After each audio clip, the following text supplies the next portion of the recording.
Four factors involved in narcissistic personality disorders. Narcissistic personality disorders may be due to these four factors. इन चार factors की वजह से हो सकता है. Number 1 cultural and social factor, number 2 neurobiological factor, number 3 developmental factor, number 4 insecurity and low self esteem.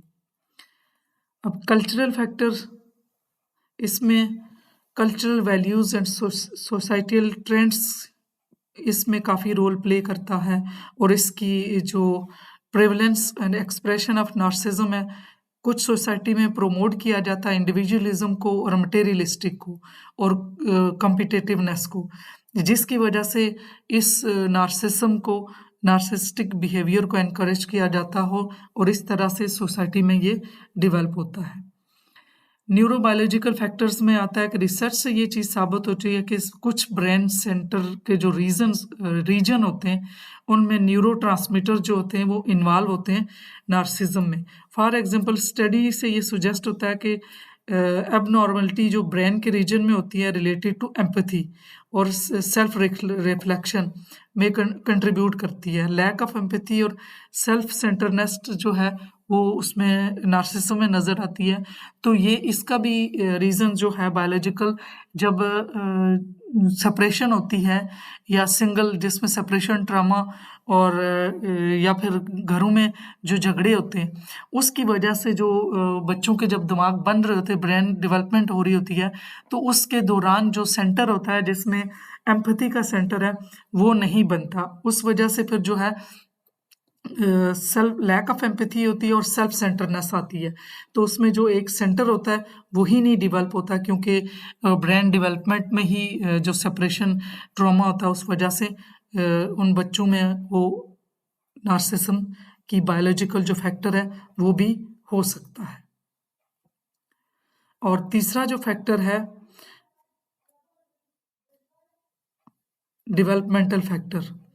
Developmental factor में है narcissism develop होता है चाइल्डहुड या फिर एडोलेसेंस में, और उसकी रीज़न ये होती है कि पेरेंटिंग स्टाइल या तो बहुत ज़्यादा उनके एक्स्ट्रा केयरिंग होते हैं या फिर बहुत ज़्यादा इग्नोरेंस होती है.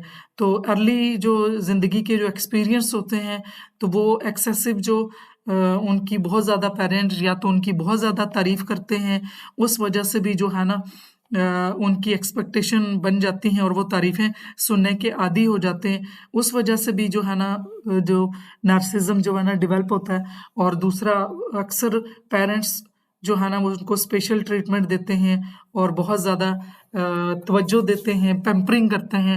उस वजह से भी बच्चे बड़े होके नार्सिज्म की तरफ जाते हैं कि वो अपनी तारीफ़ सुनना, अपने बारे में सेल्फ सेंटर रहना, लैक ऑफ एम्पैथी और ग्रैंडियोसिटी, ये चीज़ें पेरेंटिंग स्टाइल की वजह से भी हो सकती हैं. और दूसरा रीज़न इग्नोरेंस भी हो सकती है पेरेंट्स की, और अब्यूज़िव चाइल्डहुड एनवायरनमेंट और अब्यूज़िव चाइल्डहुड की वजह से भी जो है ना नार्सिज्म डेवलप होता है.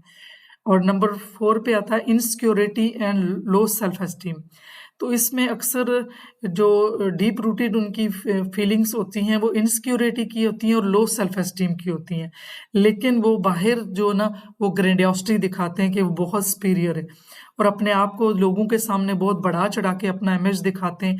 ये एक सेल्फ डिफेंस मैकेनिज्म है जो प्रोटेक्ट करता अंडरलाइंग फीलिंग ऑफ इनएडुकेटी को. जो इंसान डिफेंस मैकेनिज्म यूज़ करता है एंग्जाइटी से बचने के लिए, तो इसमें भी एक ग्रैंडियोसिटी का जो बाहर दिखा के और अंदर से जो सेल्फ एस्टीम लो होती है उसकी जो अपोजिट पिक्चर दिखा के वो अपने आप को जो फीलिंग्स हैं उनको कि मैं बिल्कुल सेल्फ वर्थ नहीं होती, उस सेल्फ वर्थ को इम्प्रूव करने के लिए बाहर वो अपने आप को दिखाते हैं कि हम बहुत ज़्यादा सुपर हैं, दूसरे लोगों से हम ज़्यादा खूबसूरत हैं, ज़्यादा वर्थ वाले हैं. तो ये फैक्टर हैं नार्सिसिस्टिक पर्सनैलिटी डिसऑर्डर्स के. तो इस चैनल पे अगर आप नए हैं तो इसको सब्सक्राइब करें ताकि आने वाली हर नई वीडियो आपको मिल सके. केयरिंग इज़ शेयरिंग, इसको दूसरे लोगों के साथ भी शेयर करें ताकि इससे लोगों को फ़ायदा मिले और इन छोटी-छोटी टिप्स से आपकी ज़िंदगी में चेंज आ सके. तो इससे आने वाली नेक्स्ट वीडियो में मैं आपको इसके मैनेजमेंट बताऊंगी कि कैसे इसकी ट्रीटमेंट और मैनेजमेंट क्या है और इसकी काजेज़ क्या हैं। ये फैक्टर थे और काजेज़ क्या है।